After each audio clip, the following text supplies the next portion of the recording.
मध्य रेल्वेचा जीवघेणा प्रवास, डोंबाऱ्याचा खेळ की व्यवस्थेचं अपयश? लाईफलाईन बनली मुंबईकरांची डेथलाईन. लोकल यात्रा कधी थांबणार? प्रवाशांनी अनेक सवाल विचारलेत. मुंबई ठाण्यातल्या लाखो नोकरदारांच्या दिवसाची सुरुवात गर्दीनं होते आणि दिवसाचा शेवटही गर्दीनंच होतो. यातील काही घरी पोहोचतात तर काही घरी कधीच घरी येत नाहीत. एखाद्या युद्धाला जावं तसंच चाकरमानी रोज लोकलनं मुंबईत येतात. कसा असतो त्यांचा हा जीवघेणा प्रवास? पाहूया.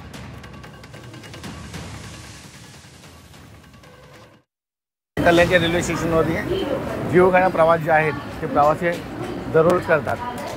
मी पण प्रयत्न करतोय ट्रेन पकडण्याचा. कर्जतवरनं ही फास्ट लोकल आलेली आहे, ती इकडनंच अगोदरच भरून आलेली आहे. प्रयत्न करतोय चढण्याचा. ढकलाढकली सुरू आहे ॲपमध्ये जाण्यासाठी, पण पॅक गाडी आहे पूर्ण. नाही पूर्ण पॅक झाली गाडी. आतमध्ये जाण्याचा प्रयत्न करतोय. मध्य रेल्वेचा जीवघेणा प्रवास.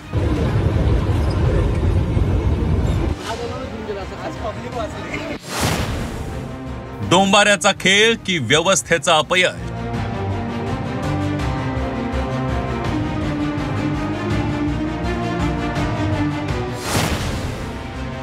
लाईफलाईन बनली मुंबईकरांची डेथलाईन.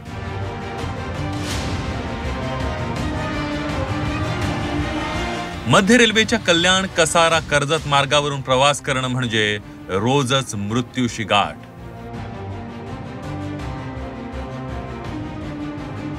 पोटा पाण्यासाठी लाखो चाकरमानी रोज लोकलच्या दारात लटकून जीव मुठीत धरून हा असा प्रवास करतात.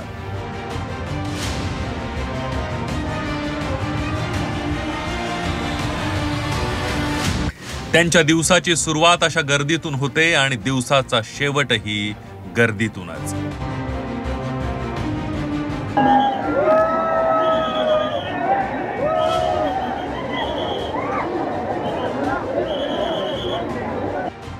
त्यामुळे लोकल ही या चाकरमान्यांसाठी सोय नाही तर अगतिकता बनली आहे.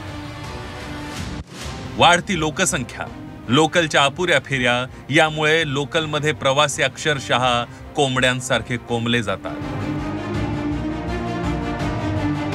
उभं राहायलाही जागा नसते, श्वास घ्यायलाही कसरत करावी लागते. लोकलमध्ये चढताना मोठी कसरत होते. गर्दीमुळे अनेकांना तर लोकलमध्ये चढता येत नाही. पण लेट मार्कची भीती त्यांना जीवापेक्षाही जास्त असते. आमचे 4 लेट मार्क झाले का 1 दांडी होते. आम्हाला परवडत नाही. यांना बोलायला सोपं आहे सगळं. ते रेल्वेच्या टायमात चालवल्या, ह्या गाड्या वाढवायची काही गरज नाही. ह्याच गाड्या टायमात चालू उद्या व्यवस्थित होईल सगळं. ते फक्त हे लीडर येणार, 5 लाख पैसे आमचे आहेत, त्यांच्या खिशातले नाही आहे. हे 5 वर्षात 100 कोटी कमवतात. आम्ही आयुष्यभर नोकरी करून 7-8 लाख रुपये भेटतात. नाईलाजास्तव हे प्रवासी दारात लोंबकळत प्रवास करतात. अशा वेळी 2 लोकल एकत्र आल्या की प्रवाशांच्या बॅगा एकमेकांना लागतात आणि माणसं मेंढरांसारखी ट्रेन खाली कापली जातात. ॲक्च्युली खूप डेंजर आहे. मी आहे पुण्याची, तर मला इथे ट्रॅव्हलिंग करणं म्हणजे खूप डिफिकल्ट आहे. म्हणजे ना जीव मुठीत घेऊनच तर प्रवास करायला लागतो. म्हणजे मी आज ट्रेनमध्ये चढेल की नाही, आणि चढले तर मी ऑफिसपर्यंत पोहोचेल आणि ऑफिसमधून घरी येईल याची गॅरंटी नसते. रेल्वेने ह्यावर तात्काळ काहीतरी कारवाई केली पाहिजे, कारण हे 2 दिवस बोलतील आणि त्यानंतर काही करणार नाही. पण त्यांनी ह्याच्यावर लक्ष देऊन काहीतरी उपाययोजना ह्याच्यावर केली पाहिजे. असल्यामुळे गाड्यांचं प्रमाण वाढलं पाहिजे. सकाळ संध्याकाळ नेहमीच. आणि ह्या गाड्यांना होल्ड जो दिव्याला किंवा आपला कळव्याला होल्ड देतात, हे लॉंग रूटच्या गाड्यांचं हे चुकीचं आहे. कर्जत, कसारा, आसनगाव या मार्गांवर लोकलच्या फेऱ्या अगदी कमी आहेत. कल्याण पासून कर्जतकडे आणि कसाऱ्याकडे केवळ 2च मार्ग आहेत.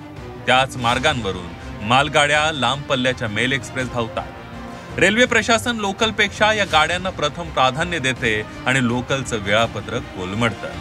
लोकल उशिरा धावल्या की गर्दी वाढते. हे 1-2 दिवसाचं नाहीये, तर रोजच झालंय. आणि त्यामुळे तिकिटाचे पैसे खर्च करूनही आम्हाला काय मिळतं असा संतप्त सवाल प्रवासी करतात.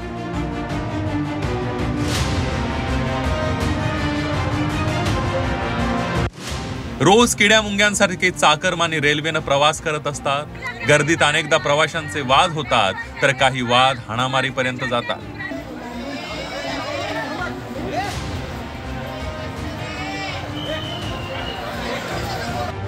रेल्वेकडे योजनांची भली मोठी यादी आहे, पण त्या सर्व योजना केवळ कागदावरच आहे। प्रवासी संघटनांनी अनेकदा उपाय सुचवले, लोकलचे डबे वाढवा, लोकलच्या फेऱ्या वाढवा, लोकलचं वेळापत्रक सुधारा, तिसऱ्या चौथ्या मार्गिकेचं काम जलद करा, पण प्रत्यक्षात बदल दिसत नाही। लोकलच्या प्रवासात दिसतं ते दारात लटकणारे, गर्दीत घुसमटणारे चाकरमानी, कामावर जाणारे पुन्हा घरी परतणार की नाही याची गॅरंटीही नसणारे चाकरमानी।